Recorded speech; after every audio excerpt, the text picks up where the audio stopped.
My name is Isaiah Santiago, and today I'll be demonstrating how to throw a proper jab. It is essential that you learn how to throw a proper jab in case a situation ever occurs where you need to defend yourself. Now, a jab is like a double-edged sword.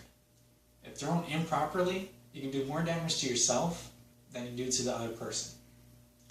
Now for today, the only materials we require, some comfy clothes. Before I demonstrate how to throw a proper jab, we need a good stance. A stance is a trade-off between stability and mobility. The further apart your feet are, the more stable you are in a certain direction.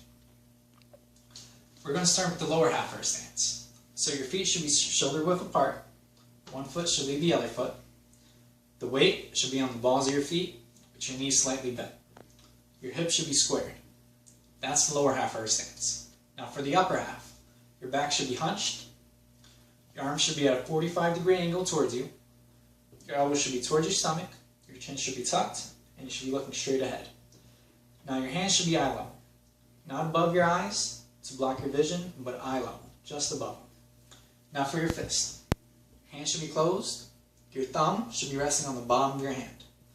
Not inside, because that will break your thumb, but on the bottom with a loose grip. Don't have a deft grip, it needs to be loose. Now that we have a proper stance, I'm going to demonstrate how to throw a proper punch. So your front hand's elbow should extend straight out until parallel with your shoulder. Now as your elbow is extending, you need to rotate your hand until it's parallel with the floor. So rotate, it'll be parallel with the floor, and your shoulder when fully extended with a slight bend in your elbow. Now when you make contact with your opponent, tighten your grip. Tightening your grip will ensure you hit with the first two knuckles. This will minimize damage to yourself, and bring your hand straight back. This is for your guard.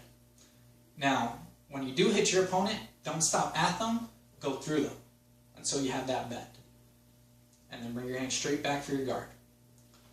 Now that I demonstrated proper stance, proper punch, I'll explain how a punch is like a double-edged sword. If a punch is thrown improperly, not only can you break your knuckles, break your wrist, etc., but you also have telegraphing. Telegraphing is basically telling your opponent what you're going to do. So, what am I going to do? I'm going to punch you. You could tell because I brought my hand up, it was in a fist. So throwing a proper punch will reduce telegraphing. Your hand will go straight out, straight back. Doing so will ensure your opponent can't block your attack or has less time to block your attack or counter. That's telegraphing. So, in conclusion, today I demonstrated how to throw a proper punch, a proper stance, and ramifications if a punch is thrown improperly.